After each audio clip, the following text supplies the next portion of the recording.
everyone. Welcome to the Whitfield Report.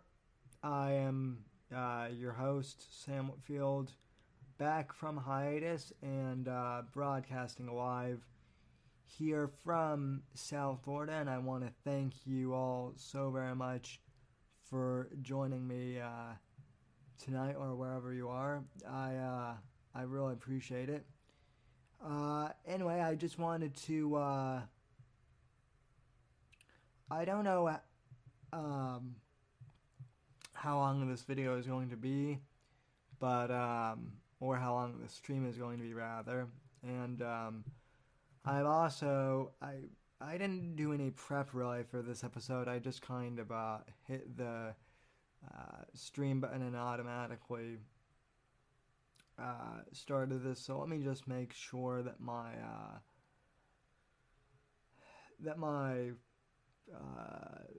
microphone levels are good and whatnot. So let's see. Okay. There we go. Okay. Yeah, my sound levels are good. So and for some reason people are not.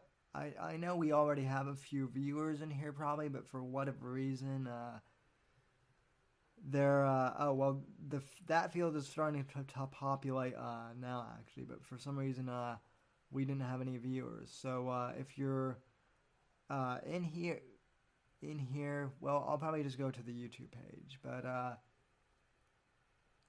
anyway, enough of me babbling. Anyway, to make a long story short, folks, I am back. I took this previous weekend off from streaming. That's why there was no Whitfield Report on Saturday. I was going to go see the Avengers, and then as it turned out, I actually ended up getting sick, kind of with just something going around. So unfortunately, I didn't get a chance to do a show on Saturday, but it kind of worked out, but because I didn't have any content anyway. But I'm back, and I was going to do a stream last night, but the evening just got away from me, and I didn't get a chance to. So I'm doing an impromptu stream here and now. So if this is your first time tuning in here, I have to apologize in advance. You're not going to see me at my best here, probably. But anyway, so Jesse Spots just concluded his interview with my good friend Johnny Arcade. Johnny Arcade, of course, is the man who Owen Benjamin falsely accused of poisoning his kids with fake gummy penises. And then because I and like 40 other people were associated with Johnny, we got kind of accused of being like co-conspirators or whatever. So basically, Johnny's interview with Jesse, or the other way around, I guess. Jesse Spots' interview with Johnny, I thought went very well. I kind of tuned in a little late. I didn't have notifications turned on for Jesse's channel for some reason. I didn't have the bell on, but I think I pretty much caught the whole stream, and it was very good. They did a really good job of covering everything, and I'll be on the next stream that they do to talk about this whole thing from my perspective. Although I have plenty of videos about this whole Owen Benjamin thing on my channel that you can watch as well. And this kind of brings me to one of the points of this video. So after I go on Jesse's next stream where he has me on, that's probably going to be the last time I talk Owen on my stream. And of course, I know I've said that before, but this time I really am truly going to put the Owen saga to bed, at least on this show. Because I'm a political commentator and a pop culture commentator. I did not intend to get involved in basically what became like an internet civil war. As I've explained before, when I joined the Unbearables, I wasn't even really a big fan of Owen. I was just looking for like a creative community of other conservatives, to like be able to collaborate and do work with, and it turned into this whole cluster fuck, or rather disintegrated into one, I should say.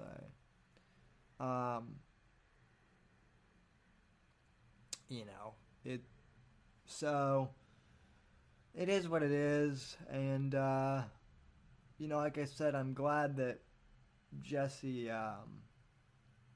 had Johnny on, and I'm looking forward to coming on as well and giving my perspective on things.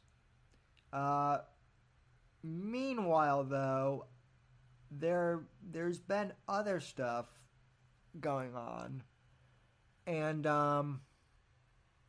most notably on the election side of things, I do kind of want to cover. And I don't have any tabs open, so I will let me pull up my browser real quick. As I said at the very beginning of this stream, you guys, I did absolutely no show prep. So you guys are, when I pull this stuff up, you guys are going to be seeing me like do actual, show prep on air kind of. This is rare for me. And also, I am going to pull up the stream chat for this stream up on my browser, since my application is bugging out tonight and not showing me the proper watch stats, I don't think. So, okay, let me pause. So, So first off,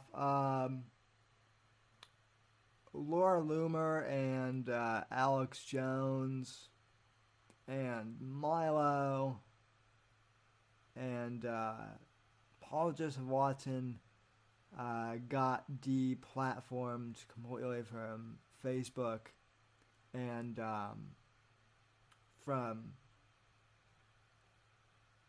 basically, they've basically been deplatformed from all social media. And,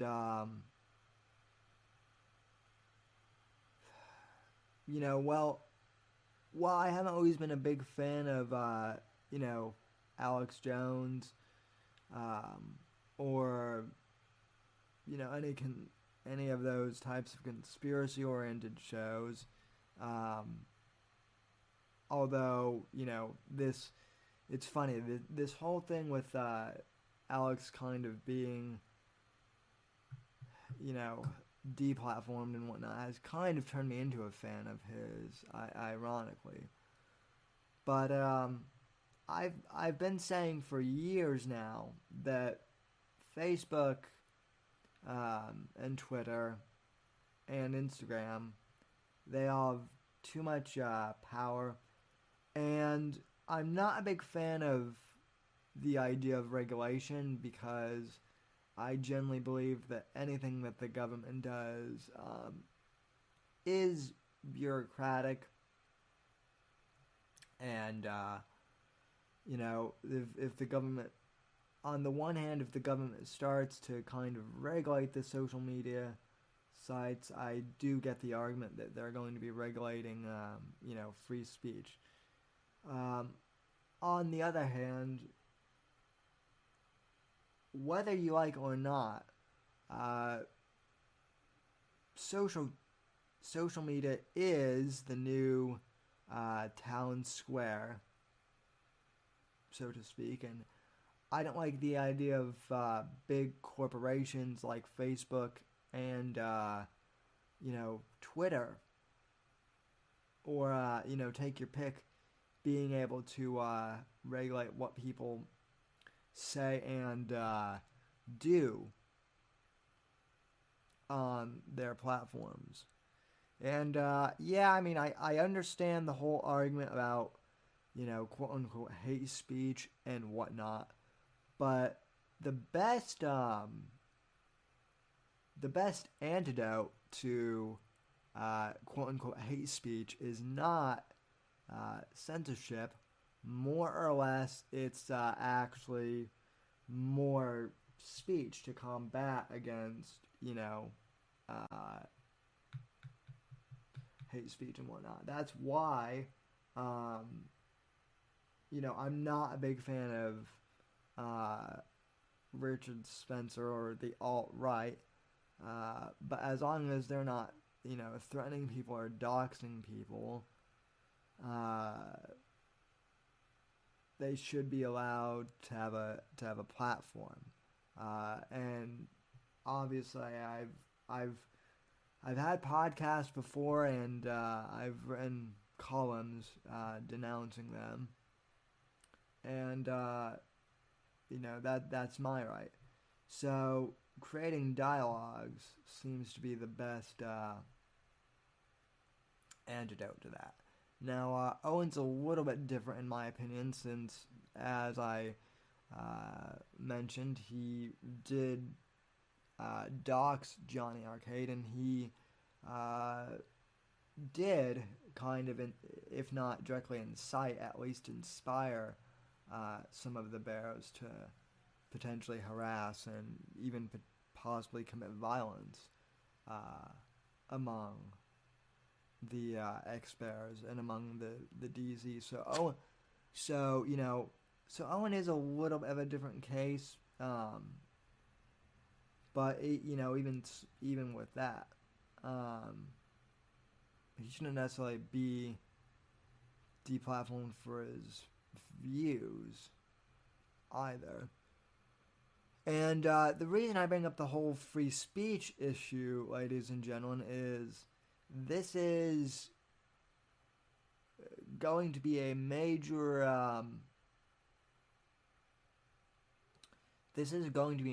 point that Trump has to contend with in the 2020 election. There are really two,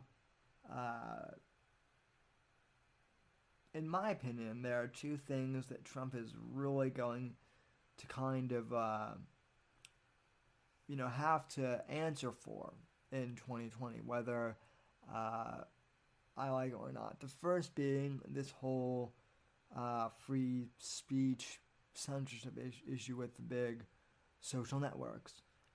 If President Trump and if the Republican Congress can't do anything about big tech censorship, or more like if they don't even really attempt to do anything, they're going to lose a huge part of their base. And then, of course, I know people are also talking at the wall. Now, here's my whole premise too. I'm going to vote for Trump, regardless of who I'm going to vote for Trump regardless in 2020 because the left has just gone so far out there. I mean, they were bad in 2016, but rather than moderating their views and reassessing, things and trying to, come back to kind of the mainstream, which is what I was originally hoping that they would do, at least some of the more reasonable Democrats, I would hope they would be able to pull kind of the party back into center. The Democrat Party has just gone down even more into the whole social justice warrior thing. And Joe Rogan actually has a pretty good clip of this, which I will, as soon as I can find it, I will play for you. So, anyway, well, I'm prepping this. Hey, Johnny, I see you in the chat. Like I said, great stream with Jesse. I was there for most of the show. So, let's see. Yeah, sorry, like I said, if you're just tuning in, I literally hit the stream button right after Jesse's stream was over. So I didn't really, show prep this. But anyway. Alright, so I want to go ahead and play this. Let me full screen this. Okay, this is Joe Rogan earlier this week talking how Trump will win again in 2020. And I've been saying this for a while, that the left has just been going so far off the reservation that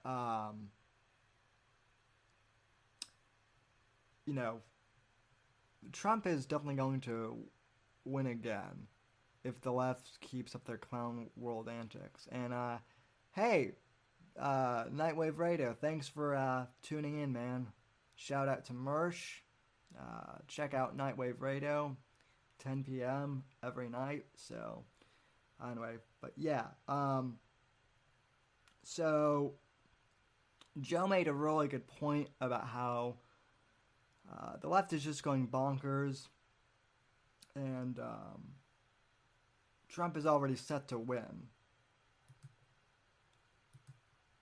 So, okay. Cut number 1. Go. Oh, sorry. Clicked the wrong button. He must be like, this guy is never going to last 8 years, and for sure he's going to win again. I'm going to be the president. So you think for sure he wins again because whoever the Democrats decide to put in is going to be an equal turd? All right, hang on, guys. I've got to like I said, for those of you just tuning in, I really didn't do show prep. I just kind of hit the stream button right after Jesse's spout was over. I've got to get my picture-in-picture button back, so apologies while I fix this, because I don't want to get popped, so...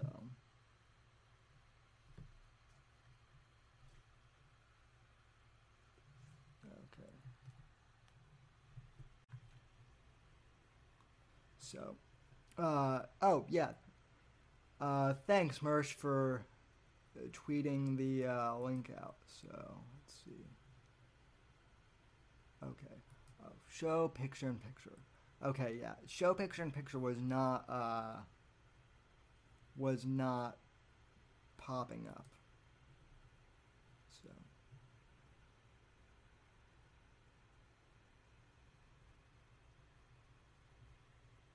Okay, and picture is still not popping up. Um, so let's.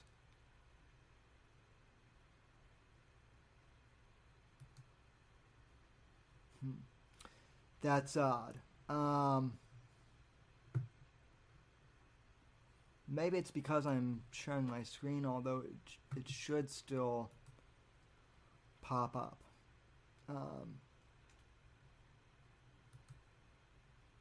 Okay, there we go. Phew. Okay, yeah. If YouTube weren't such spurgs about you're recording over Rogan's video, that's why I do the picture-in-picture for a lot of these things. If that weren't the case, I wouldn't be so OCD. But anyway, this. So, like I said, this was Rogan earlier this week with a guest talking how Trump is going to win again in 2020. Sandwich again. You're a super smart dude, but you're also a brute. You're a big, giant, savage motherfucker, right? Yeah. So how many people have underestimated you because you're a big, giant, savage motherfucker? Plenty. And talked stupid to you and acted like you were a moron? I'd say equal street fights to fights in the UFC. Yeah, Foul ball. there's a lot of people, right? That and just people in general, like they'll get snotty. I don't take stevia. I drink Yeah, I'm black, good. I'm like going I like black. my men. But I think there's a certain part of us that might be doing that with him. I don't think he is. I think he's really good at winning. This is not an endorsement of him.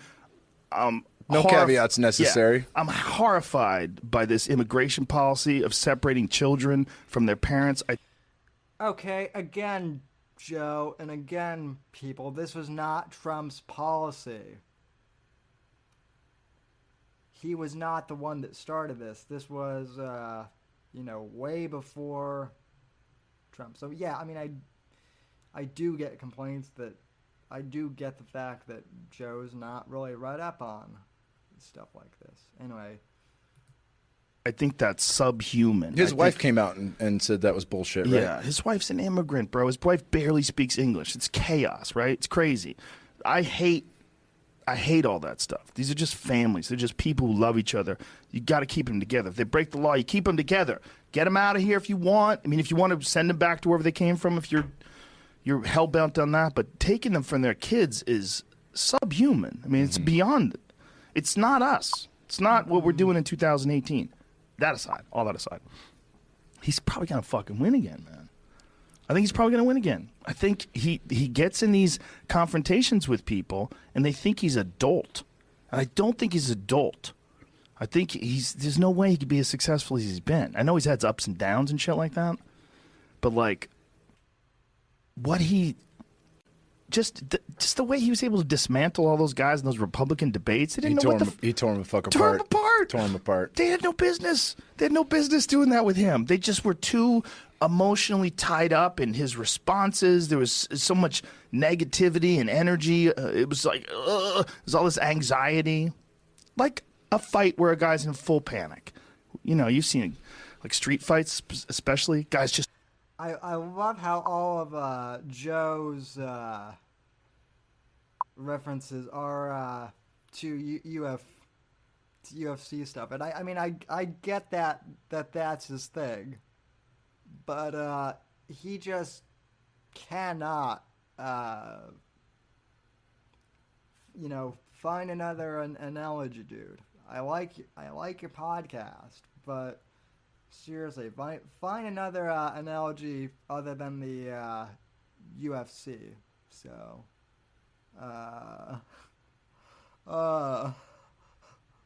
Jolly Roger in the chat goes, whoa, now hold up there, Rogan.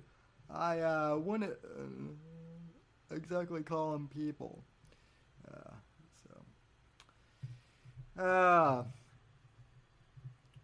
Good, but okay.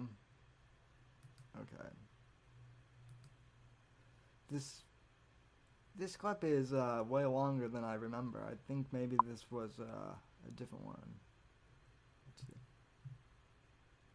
who, all the right-wing people think just wants to give away all your money. Give away all your money to welfare brats. Even the left was protecting against that. Yeah. Right? Because there's still money on the left. I should point out, I know jack shit about politics. This is very important to point out. Yeah, no shit. That's becoming more and more clear. But my point in kind of playing this, and this actually wasn't the original clip that I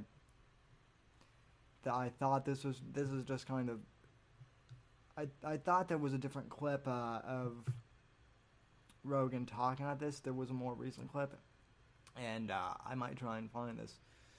But kind of my point being is even a guy like Rogan knows that that Trump is going to win again in 2020, and like I said, I know people are pissed about him not getting on the wall. I get that. Especially, I know Mersh has been vocal about that. I know people are frustrated that he's not doing more on this whole social media censorship thing with conservatives getting blacklisted. I know, I understand that. But at the end of the day, we have Bernie Sanders, AOC, even though she's not running. We have Valerie Jarrett. We have creepy Uncle Joe Biden. Like, we don't even have any semi-moderate Dems. And mark my words, Hillary, I don't know if she'll make a return. Like, I'm pretty sure she's done running. But then again, I could be wrong. At this point, it wouldn't surprise me if Hillary jumps back in the race. So my point being is, and I have to make this war cry every year before the election, but I'm back on the Trump train because at this point the inmates are running the asylum of the Democrat Party. They're not moderating their views at all, or trying to even come close to being in the center, like, at all. And so, but at the same time, mark my words, the left, the hard left, is going to have a lot of low information voters voting for them. And they're like, there are not a lot of people who pay attention, okay, to even what's going on tangentially. We have a lot of people who take things in like 3-minute bits, and they don't even know what the Constitution is.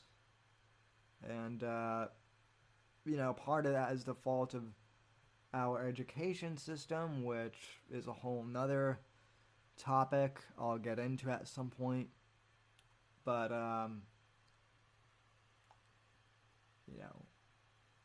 basically, my point is, I see like all these people who are saying, oh well, Trump hasn't gone on the wall yet, and or he hasn't done this, or he hasn't done that on social media. So I'm not so sure I can vote for him in 2020 because of these things. Um, I don't. I get that. I get people's frustration. But I don't see what the alternative is to not voting for Trump. And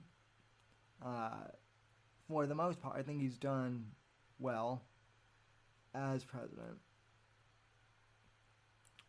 But if you know, do we really want Valerie Jarrett as president?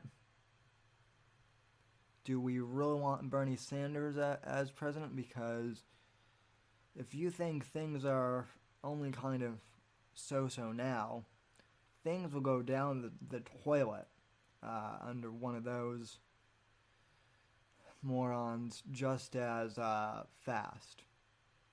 So, all right. Let me read some of the comments here.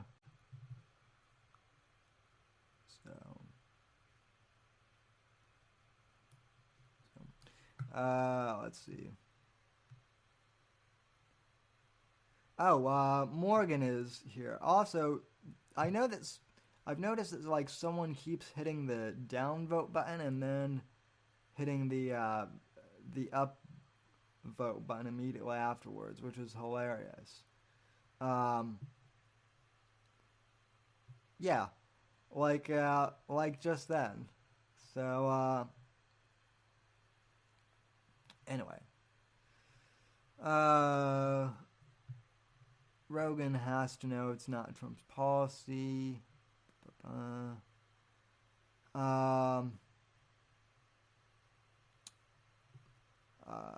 Sam, I've only been listening to you for 2 minutes.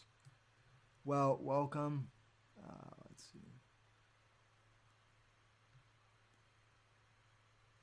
And yeah, again, big shout out to Johnny Arcade. He creates awesome content. There are a few Owen videos that I do want to get to. I know I just said I would save my Owen comments for next time I'm on Jesse, but you know what? Johnny actually does have some really good new videos out that I suppose playing them at this point on here wouldn't be the worst.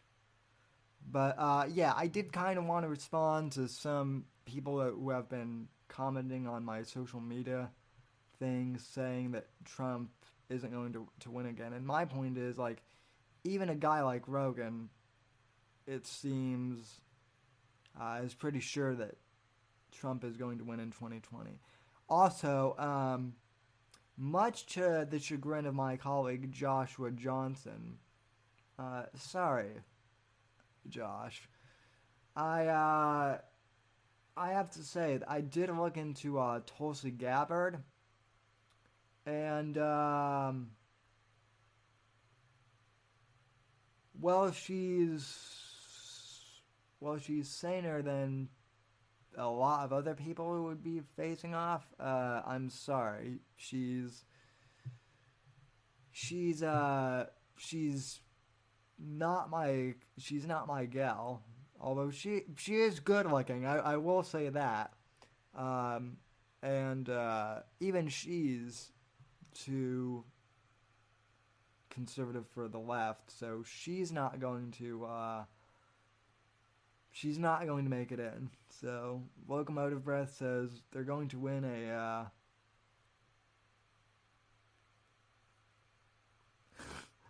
they're going to run a tuna sandwich. Well, yeah, Chuck, they might as well run a tuna sandwich because at this point they have nothing else. But anyway, let's go to Johnny Arcade's channel real quick. Let's see. By the way, I think that the actual um, Johnny Arcade um, was like a '90s superstar or something. So this one is hilarious. So Vox Day, I guess, finally turned on Owen, and says that Owen is a 12-year-old girl. Let's take a gander at this, shall we? This will be funny.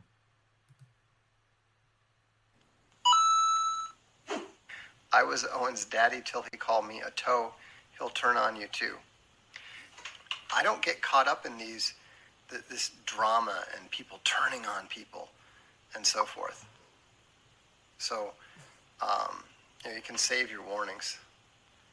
Not everybody acts like a 12-year-old girl. Oh my God. Well. Also, that's inaccurate, Vox, because I mean you're involved with Owen, and that's his whole thing. Um. So, look. More. What do you know? More ROTC content and whatnot. It's funny. My feed is filled with like RTC content, Nightwave content, and then Ben Shapiro content, and then occasionally I'll get Tucker Carlson content too. So and that's pretty much what I watch on this channel. Now, if I switch to my personal channel, you would basically see that, like, on my personal channel that I don't use for streaming or anything, I just watch stuff on there. All my subs on those channels are pretty much like all cooking videos and cooking channels. So, okay, let's go back to Johnny's channel. So that was great. Never got into Vox Day either. But I will say this. I watched this one a couple times yesterday, and I could not stop cracking up. So this is proof that Owen is more than a quarter Jew. Now, I thought that, like, Owen admitted that he had, like, a DNA test done or something, but man, oh man, this is just as good, though. Hi, Big Bear. I just want to thank you for all the amazing content.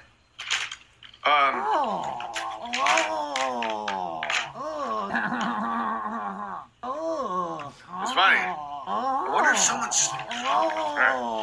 remember that the internet is forever. One day your sons will see your streams, so will their peers. You can keep them out of school, but you can't isolate them forever like you can with Amy. Your sons will be just as humiliated by you as your Jewish dad is. Okay, well, that was a mean one. That's the first mean one I've ever gotten. Because it said, here's $20 and there was no 20 in it. Oh my God, that is great. That popped up. That is good. I especially love the fact that Johnny inserted the Jew laugh. The moment I heard that like Jew impression that Owen does, which by the way, I'm glad that sound meme, as I call it, got resurrected, because every time I hear it, I just spontaneously bust a gut. It is one of the funniest sounds ever on the internet. Let's see. Play the one where he talks about killing his dog, Sammy. Which one, Johnny? Because see, that's the other thing is it's like someone says play the clip of Owen spurting out, and it's like, which one? There are like millions of them. Oh, I think it's the recent one where he talks about like gutting his dog with a spoon, right?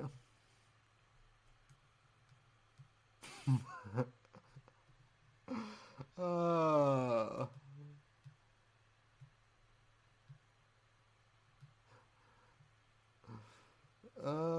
okay, let's see. Oh, Owen ventured on killing dogs with silverware. One time I was gonna stab their dog because one of their dogs bit Walter and made him bleed. This little. He's referring to his in-laws' dogs, by the way.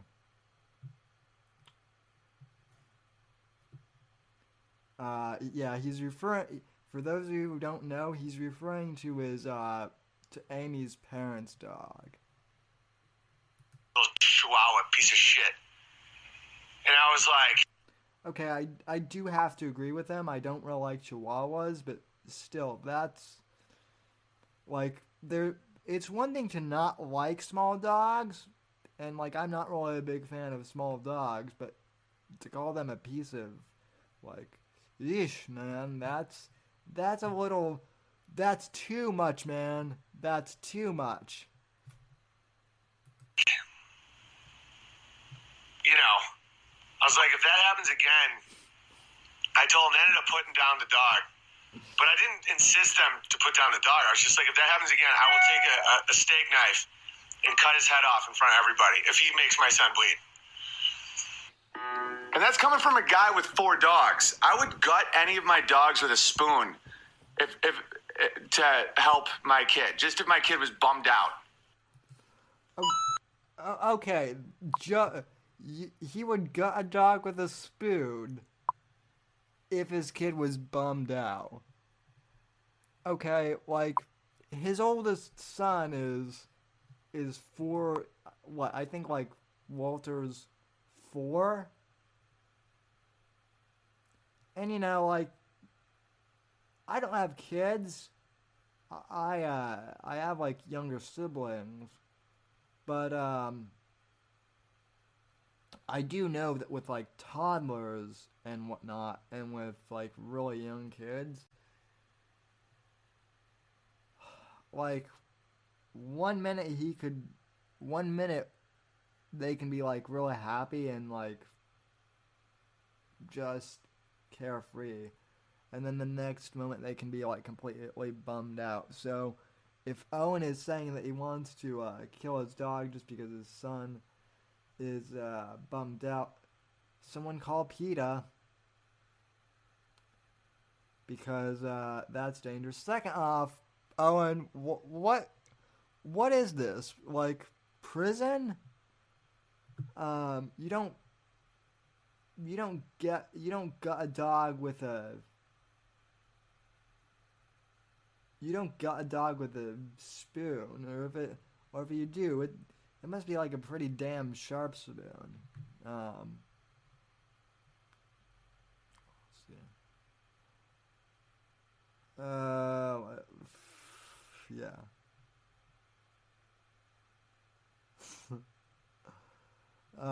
Evil.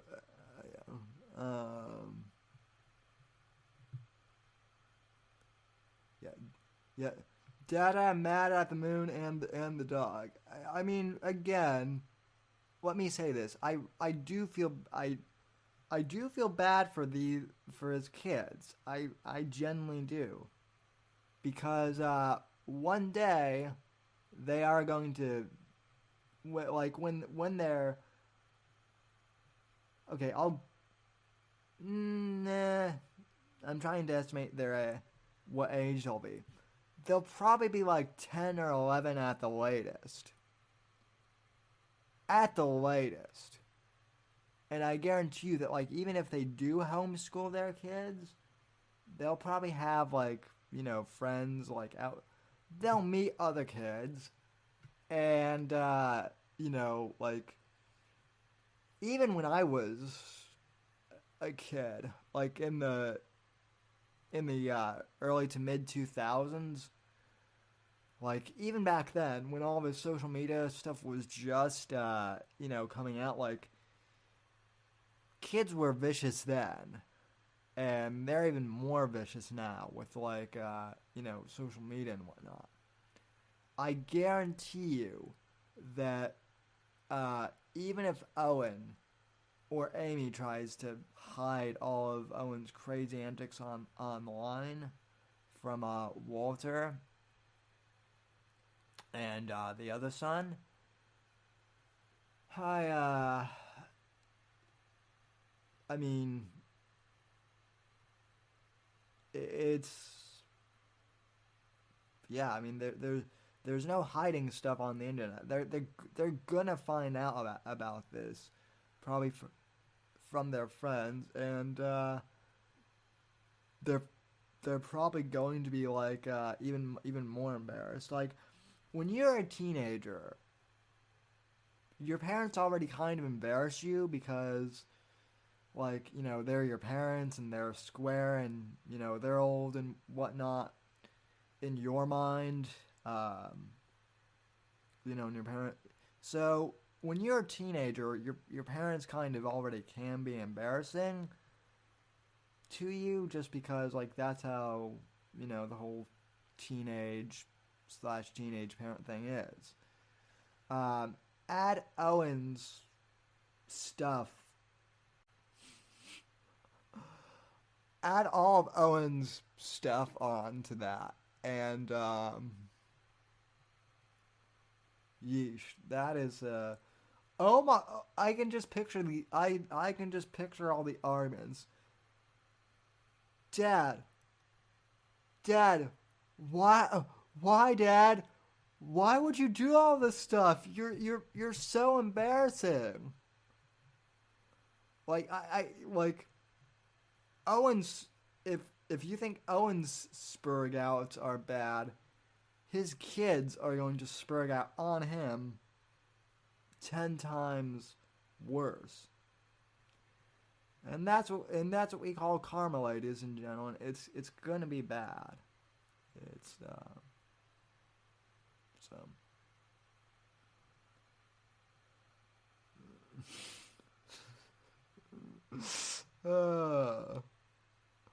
Yeah, Jolly the chat goes, Walter's the same percentage of Mexican as taco pizza. And I bet he's still gonna do better than his dad. Yeah, I mean, if he like grows up normal or has a chance, yeah. So, yeah, OJ's White Broncos, guys, I'm great for 12-year-old boys. So, yeah, I mean that's what everyone thinks. But seriously, at this point, Hugh Hefner is a better influence for 12-year-old boys than Owen is. I hell, Larry Flint might be a better influence than Owen is. So, but anyway, what else have we got? Javelin Jables.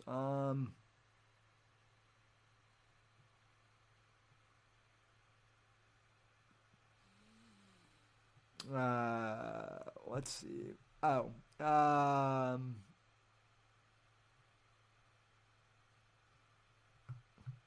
I don't really want to go. Someone asked me the other night about Game of Thrones and if I'm gonna go into that. I might do a Game of Thrones show at some point, but it's not going to be like a live one. It'll probably be pre-recorded and whatnot, so people don't stumble into spoilers and whatnot. But Evil Eric says Walter will be on YouTube within 2 years. So, yeah, probably. Whoa, Eric Nimmer is in the chat again. Hey Nimmer, how you doing? I'm surprised that Jolly is still in the room with Nimmer in here. So, let's see. But yeah, Nim the Great.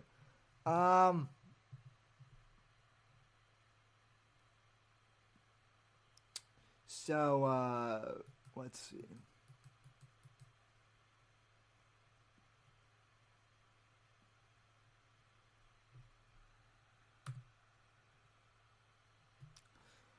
What else is on the docket?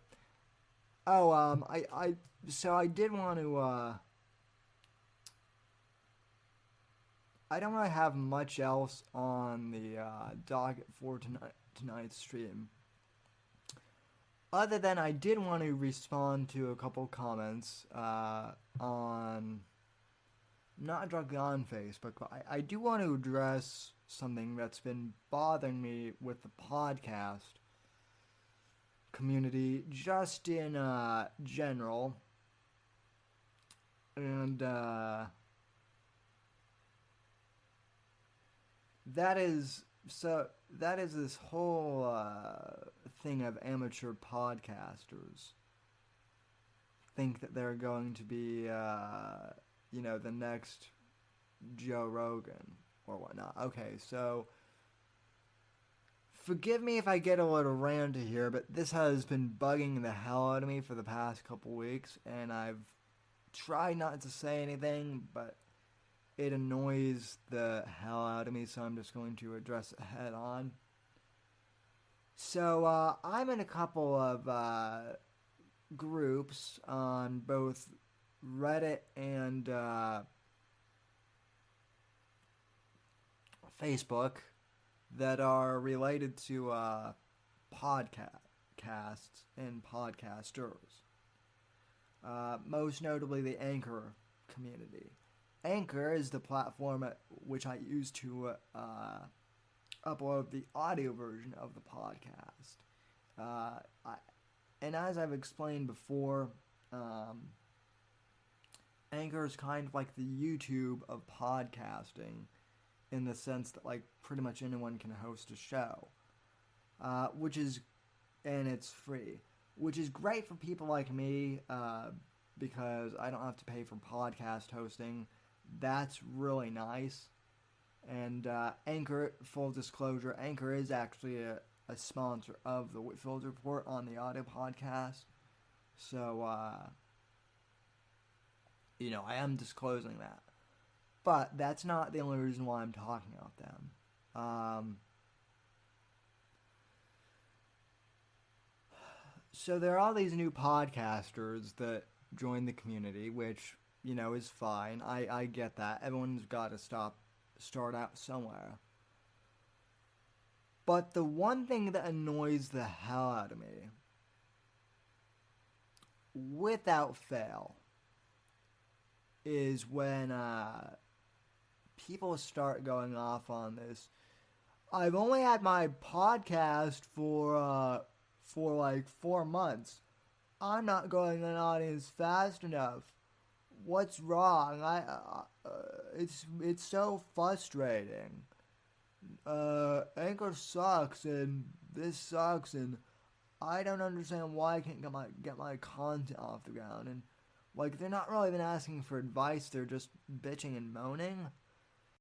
And okay, let me just tell you guys something who are amateur podcasters. And for the people who don't podcast and who don't have any interest in like, creating content, just watching this, this may amuse you, but it doesn't really apply to you. But for those of you who do podcast and who are just starting out, let me break down a few hard truths. The first being that if you're starting out in podcasting, it's going to take at least a year for you to get your show off the ground. And, even then, you're going to have a very small following. It's going to take you at least 5 years to build, momentum, to even build like a medium-sized audience. And unless you're like super, super successful or have connections, you're not going to make much money in the beginning. So, for those people on Anchor who have sponsorships enabled and who are, complaining like only having 6 subscribers and whatnot to their podcast, and how they're they're just frustrated because their podcast is so small and it's not growing the way they think it should. If you're podcasting simply because you want growth and exposure, if that's the only reason why you're doing it is to simply grow and make money off of this, you're in the wrong field. If you're podcasting about something that you're passionate about, that you're actually interested in, and that you're willing to devote the time and the effort to grind on, then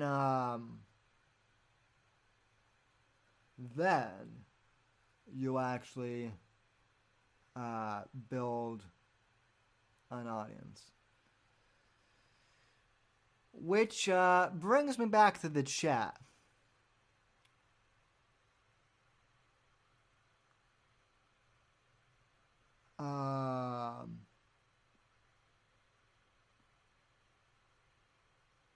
To Eric Nimmer, if you had actually worked hard to build an audience, and I realize that this is probably a fake Eric Nimmer, but just in case it's the real one, let me just say this: you had a better shot at Eric Nimmer had a better shot at building an audience than most because of the exposure. All that you had to do, and all podcasters have to do in the beginning, or all any content creators have to do in the beginning, and even in the middle, always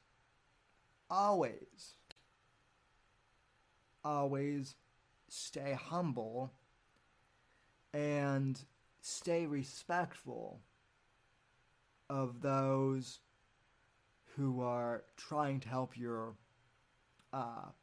content, who are trying to give you a leg up. That's why I really appreciate Johnny and the DZ.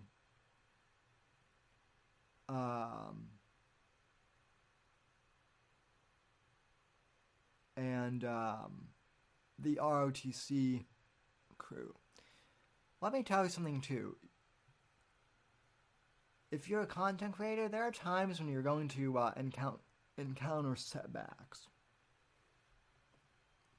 For instance, prior to the 2016 election, I actually had a pretty good,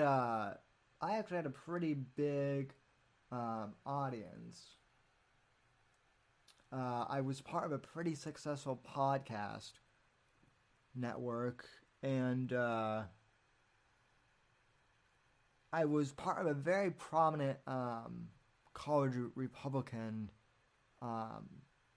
blog, which has actually gone defunct now. I was part of a blog called Red Millennial, which is defunct.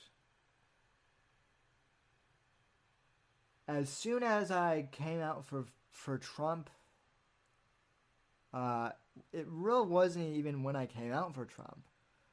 Back in 2015, in fact, let me pull this up because I think it bears actually looking at again. So we're actually going to go to my website now, ladies and gentlemen, and we're going to dig back way into the archives. Way into the archives. You'll understand why.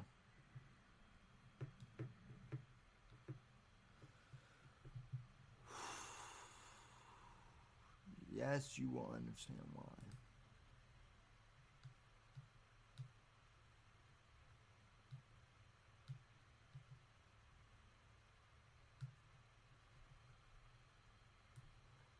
Okay. We're going back 2 years now. We're going back 2 years. Okay. So this article that this opinion column I wrote on my site, I had written it for another website too that is now defunct as well. So that's pretty interesting. And I'm glad I saved it to my website because I like using this as a reference. So back in 2015, September 24th, 2015 at 6:45 a.m. in the morning. Geez, I published this early.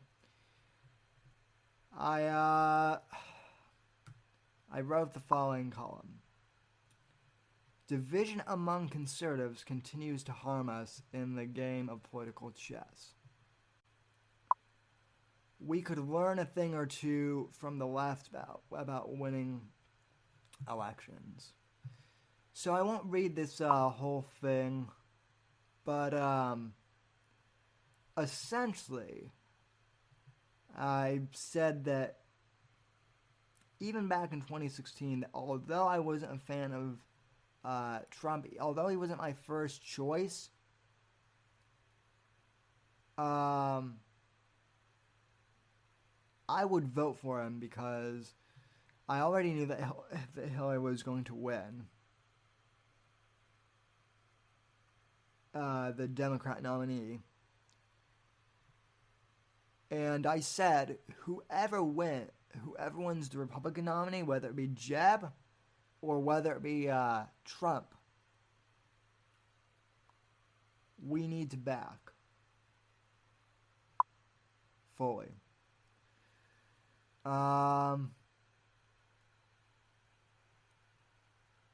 so I published this column in 2015, basically saying I would back the candidate, whoever they are, in the Republican Party, because if we didn't, we would lose. I published that. Trump wins the nomination. So, I backed Trump fully. Went out and got a MAGA hat, the whole 9 yards.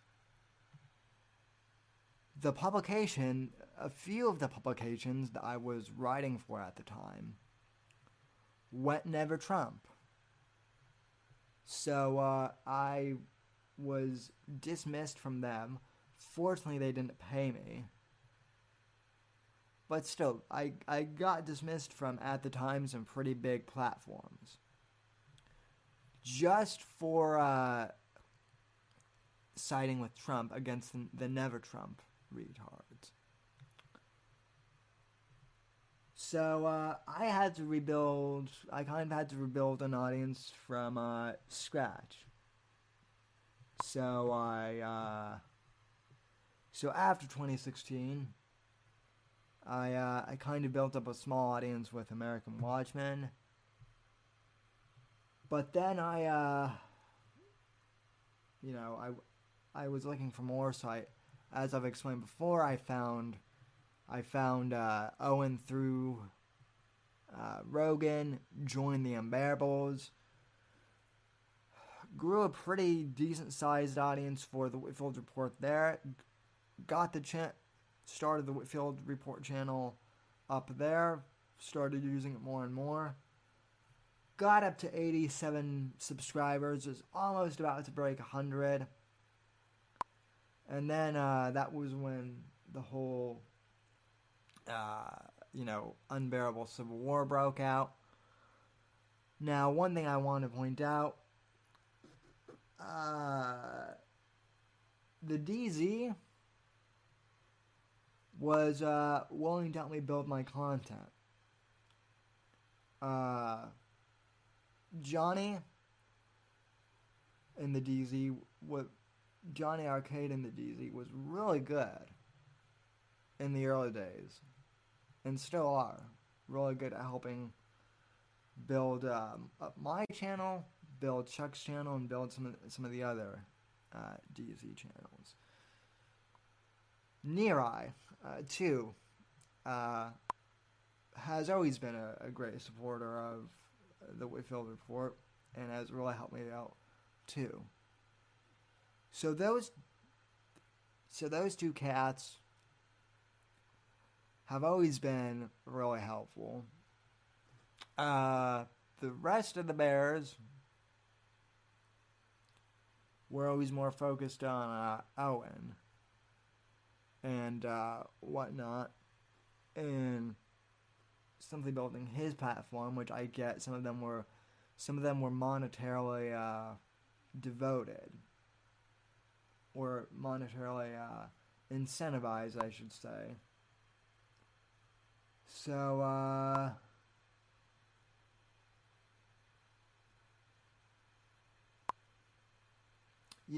because of that, they weren't really interested in helping build up anyone else's channel. So so my channel started to grow on YouTube, and I went from just strictly podcasting to live streaming these Whitfield Report podcasts too. Also, big shout out to the Moon, to the artist formerly known as Canna, for helping me get set up on YouTube as well. But regardless,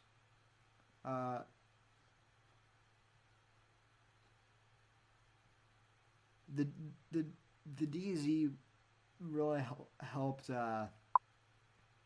out with the show.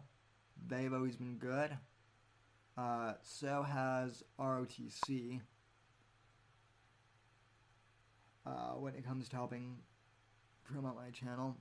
ROTC really helped me build the channel up in the midst of the unbearable civil war too. Like, it's almost amazing to me that I was able to grow my channel so much because of all the stuff that was going on.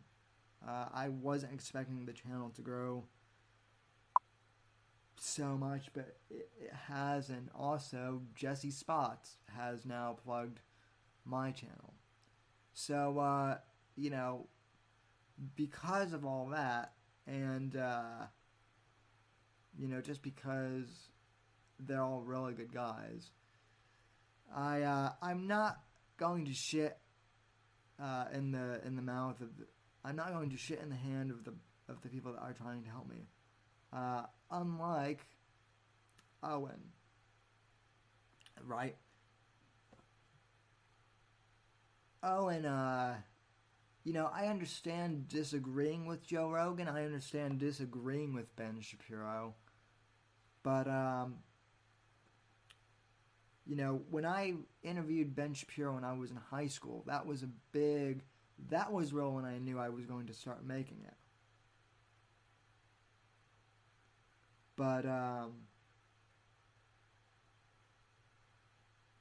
you know, I disagreed with Shapiro when he went Never Trump. I still disagree with him on a lot. But I'm not going to, you know, I may disagree with him, but I'm never going to attack him personally because he helped me out. Or he helped bring viewers to my platform. And that video has like over, I think, 1,500 views or something on one of my old previous channels. I'm not going to be bad-mouthing the DZ or ROTC or Nightwave Radio. And that's how I may disagree with people at various times, but I'm never going to, you know, crap on the people that help me out. But see, Owen doesn't get that. And Nimmer didn't get that. He was... The DZ was actually, you know, we were all trying to help promote Nimmer's content as well. At least I know Neri was at first.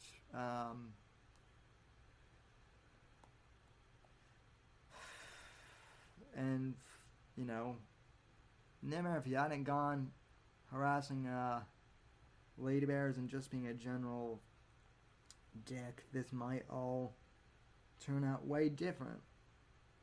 So, anyway. So yeah, to those amateur podcasters out there, just, you know, find people that support you and want to help you grow, and just be good to your supporters. Don't crap on them. That's the moral of tonight's episode. Don't crap on the people who support you. So, Evil Era goes, why don't you post the Shapiro interview on here? I have posted the Shapiro interview on the iTunes feed, but you're right, I do need to upload it here. I need to re-upload that here. You're right. So, anyway, folks, I don't really have anything else to talk about here. I'm rambling. Big shout out to all of you who have tuned in. Big shout out to Jesse Spots and to Johnny Arcade. You gentlemen did a fantastic job tonight on Jesse's stream, and I can't wait to contribute my side of the story. So, yeah, so, and Neri makes a pretty good point too. A toilet supports you as you sit and you crap on that. So, well, I mean, you don't crap on the toilet. You crap in the toilet, and you know, if anyone would be the expert on that, it would be you, Neri. For those of you who don't know, for those of you who don't know, and folks, Neri has a lore of his own entirely. He used to do the best morning live stream shows ever, just full of like positive stuff and encouraging and motivational stuff, kind of like what I'm trying to do right now with the podcast community, except like way more successful and whatnot. But anyway, Neri is famous for because he would always because he did lots of streams from his mobile phone, while he was sitting on the toilet. Hence his avatar of him reading a newspaper on the toilet. So, in fact, Nira, I still have a great podcast suggestion for you, which is talking shit with Nira. So, like, it could be like a motivational podcast or something. You wouldn't even have to do video or anything like that. You could just do audio. As long as you were as long as you were recording while you were in the bathroom, though, that could be kind of your gimmick. So yeah. Yeah, I mean, Gabe's got it down pat. I could even do the voiceover. Potty Talk with your host, John Nerai. So, yeah. Anyway, thanks for viewing this. Thanks for all the likes on this. And thanks for sharing this. Again, Mersh. I'm a bit surprised it's got as many views as it did, especially considering that I did this one entirely impromptu. But nevertheless, I appreciate everyone coming out to watch this. I may be back later with a group live stream. I don't know. But regardless, I want to thank all of you for tuning in live and supporting the show. And the dates for when I'll be on Jesse Spots' radio program, TBH. So, and since it's 10 p.m., everyone go over and subscribe to, everyone go over and watch Nightwave Radio. Or, I don't know if he's off on Wednesdays again. But regardless, everyone should go over and subscribe to Nightwave Radio. So, although, you know,